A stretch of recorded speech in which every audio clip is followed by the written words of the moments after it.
Buckeyes Now on Sports Illustrated continues our coverage of the Ohio State Buckeyes during their NCAA Tournament run, which is about to commence on Friday, March 19th at 3 o'clock against the Summit League champions, Oral Roberts. And so to break it down, Brett Hiltbrand joins me. And Brett, Ohio State, you could argue maybe they've drawn a tough opponent here in the first round. When you're a 2 seed, the expectation is that you're going to win your game from a fan's perspective.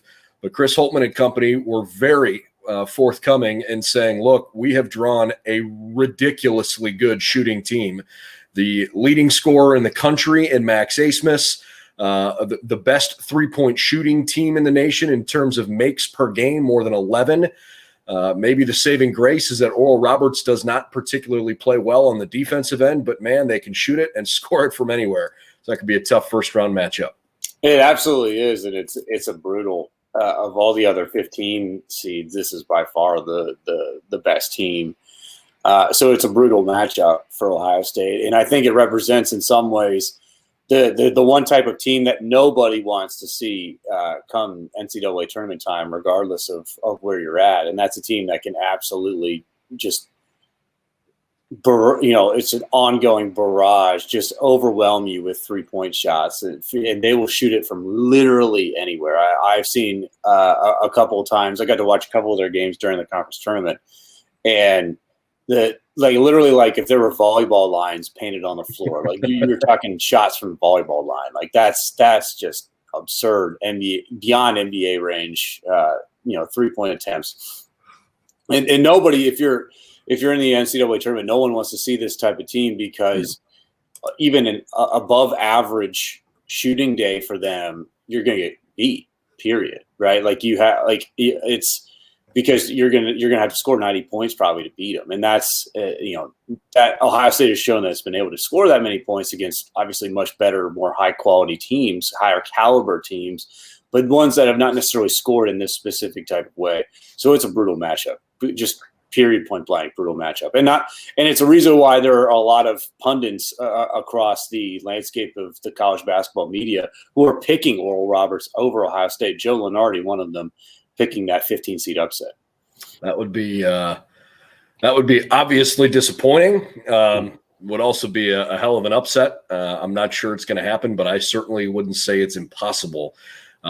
They call him half-court Max for a reason. This guy can literally stroke it from all over the place. Let's give you a few of the numbers for Oral Roberts to kind of get you more familiar with who they are and what they do. 81.8 points per game. That's 12th most in the country. And I should start by saying that there are 340 teams that play Division I college basketball. So that gives you an idea. You're 12th out of 340. Obviously, you can score it.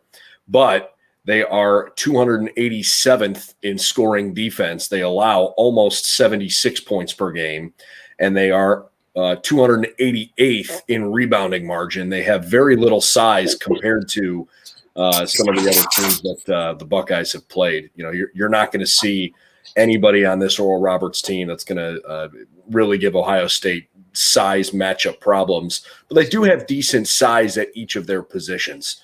But they are on average out-rebounded by 4 rebounds per game. I don't know about you, Brett. I think Ohio State's physicality and the fact they're used to playing in the Big Ten is probably part of the reason why they can dominate in the paint here in this one. I think it's certainly possible, and I also think that's a big point of emphasis for Chris Holtmann is wanting Ohio State to be as efficient as possible, probably inside, say, 10 feet, knowing that is, probably Oral Roberts' biggest weakness defensively. They even struggle sometimes to run people off the 3-point line. They're probably big for Summit League, but not necessarily, certainly not big, for Division I as a whole. And so I think they can sometimes struggle with certainly quad 1 length. And Ohio State doesn't necessarily have that at a premium, but there are guys, Justin Arns is 6'6", Justice Suing is around 6'7". So there are some guys who can stretch it and then shoot over the top. But the physicality of the Big Ten is also, I think, Ohio State's biggest weakness at this point right now, and in that, just the grind of what the season has done, and as far as like worst case scenarios are concerned, if you're thinking about it in terms of rest, I think Ohio State's Big Ten conference tournament run is like maybe that in some ways, that you go that deep and still don't walk away, with the end game goal. But that's really, I think, for me, when we kind of look at this very specific game, coming up here on Friday, is has Ohio State rested enough from their last game to this one to be able to be physical inside 10 feet? That's really, I think, the question that we need to see Ohio State answer. Well, I know that's priority number one for them for sure. Yeah. And the fact that, the tournament doesn't start till Friday instead of Thursday. I realized they played the very last possible game on Sunday before Selection Sunday, but at least it's a Friday start, not a Thursday start. So that helps a little bit. But you're right. The physicality, I think, did grind on them. I was approaching it more from the perspective that they're certainly used to banging around, and maybe they can, force their will a little bit. Unquestionably, impose their will a bit on Oral Roberts. But this Golden Eagles team is more than just Max Asmus and his, almost 25 points per game. Kevin O'Banner has started every game for them. He is, decent size, but during conference competition was 50% from three, 50% from the field, and 90% from the free throw line. Those are crazy, crazy good numbers. So he can certainly score it well. If RJ Glasper is healthy and able to play, he is a fabulous free throw shooter. He started 18 games this year before getting hurt in a game up at North Dakota State, but certainly talented. And Kareem Thompson can also shoot it pretty well. He's 42% from behind the three-point line. So it's more than just Max Asmus, although he's going to get a lot of the headlines. Oral Roberts, this team doesn't have any tournament experience at the NCAA tournament. Summit League champs the last few years have basically fluctuated between North Dakota State and South Dakota State. But, there's something to be said for being hot at the right time of year. They did play a good non-conference schedule. They saw Oklahoma State. They saw Wichita State. They saw Missouri. So they did play some Power 5 teams. I expect that they're going to come in feeling confident, trying to be the Cinderella. And for the Buckeyes, the focus has to be on, one thing at a time, one game at a time, and not looking past them. And they're hot, right? Like, sure. I would say average Summit League team during the regular season, certainly. I'm not entirely sure where they finished in the regular season rankings. I want to say somewhere in third and fourth. I think they were the 4 seed. Their overall record with the conference tournament wins was 16-10. So it's not like they, had 20 some odd wins. But if you look at their last 4 games, literally everything that went in the hoop, or everything that went at the hoop went in for the most part. And that's worrisome, I think, if you're an Ohio State fan. We have a tendency in the past, and I would say this was probably before UMBC beat UVA in the 16-1 upset. And then I think probably even into the Loyola Chicago Final Four run as well, where we've looked at these high seed teams and maybe given them more of a chance than they probably have, because as we've seen throughout the landscape of college basketball, the recruiting differences are obviously massive, and that in and of itself is a differentiation factor that's absolutely massive to consider. But it's not like other sports where that some of those other factors have a tendency to weigh more heavily than some other ones that you might be thinking about. But for you're only playing one game, and anyone can beat anyone at any given time, and I think that's like the beauty of this tournament, right? But I think for this game, especially if you're an Ohio State fan who just you found out your bracket and you saw 215 and you just put OSU and moved on to the next one and didn't necessarily consider how tough this is, that was a mistake. Like, be prepared for this game to be interesting for all 40 minutes. It is. This is unless they go like 20% from free three and nothing goes in, and which would be literally best case scenario for the Buckeyes. I would say probably the most unlikely of the scenarios, but that's I guess possible. Be prepared for this one to be like decided on free throws in the last like 90 seconds. Like that's and that, Ohio State being an exceptional free throw shooting team obviously is to their benefit, but that's how I envision this game going. That in some ways, if Ohio State is good enough to win, their round of 32 matchup, whoever that might be easier and not as good of a team than Oral Roberts. It certainly presents a huge matchup problem for them. Well, the winner of this game gets Florida or Virginia Tech. To your point, or as good as Ohio State is at shooting free throws, more bad news. Oral Roberts has the number one free throw shooting percentage in the country as a team at 82.4%. You really don't want to white knuckle it with this team. They're going to come at you and they're going to play hard. Ohio State had some tough games early in the year when things weren't going particularly well against some of the mid majors. I thought Cleveland State gave them some headaches during stretches.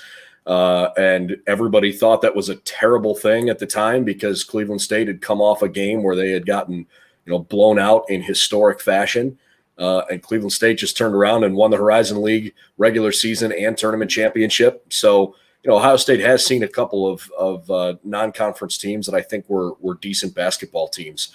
Honestly, I'm looking forward to this because I don't think this is going to be rolling on. I really do expect Oral Roberts to give the Buckeyes a good game. I'd be much more surprised if Ohio State wins this game by 10 plus. Yeah, I think that's probably where I'm at as well.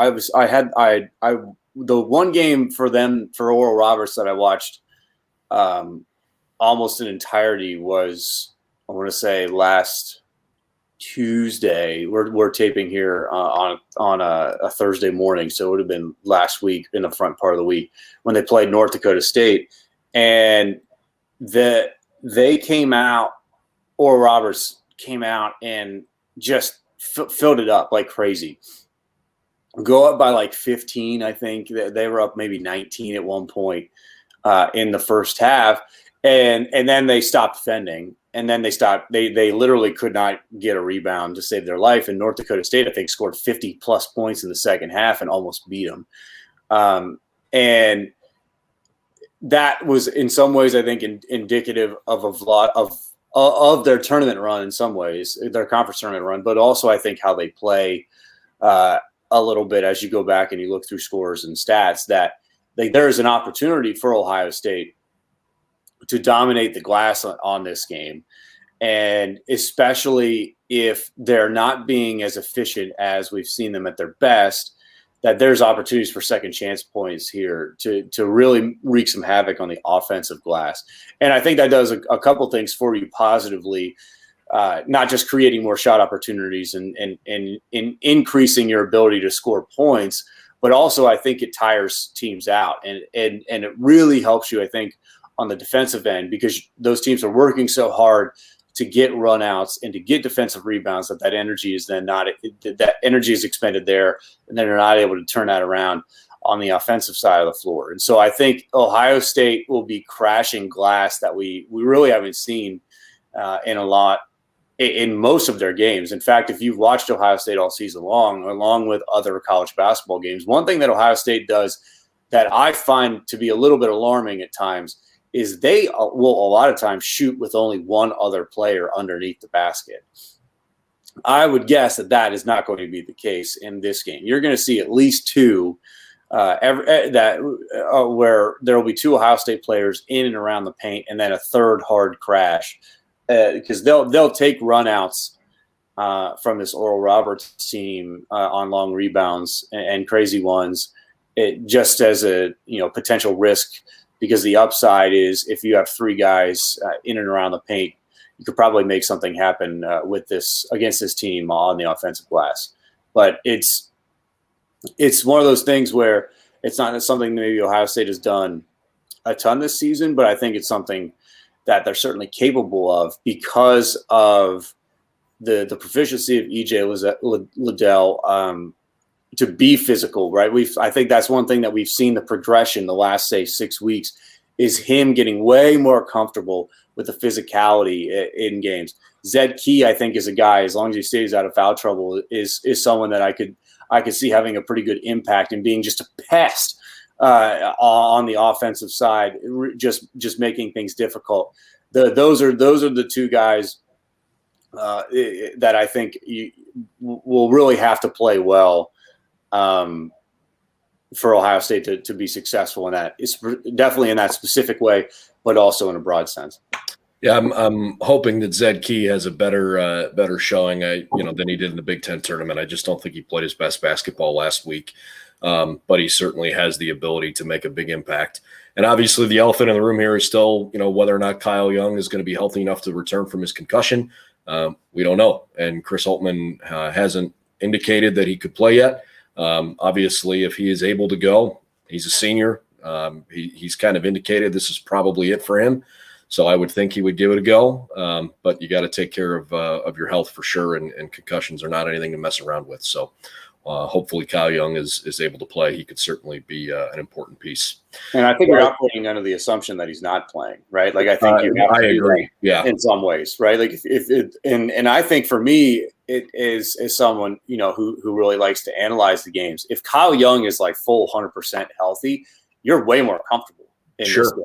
Because his ability to wreak havoc in the paint, and like this is like to me, like this is the type of matchup where Kyle Young is a lock for like anywhere from like 10 to 14 rebounds. Like you could just like book it, like that bet on it, like kind of lock.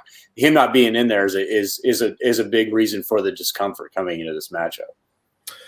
Buckeyes and Golden Eagles, 3:00 on Friday afternoon, March 19th. The game will be on CBS. Ian Eagle, Jim Spinarkle, Jamie Erdahl, the broadcast crew, and we'll see if the Buckeyes can survive and advance as the mantra this time of year for sure. Winner will play Sunday against either Florida or Virginia Tech. The game time and location for that game has not yet been announced. It won't be until probably late Friday night. The NCAA said after all games are done on Friday, they'll make announcements about what is to come on Sunday. But you can certainly follow along on CBS for the game.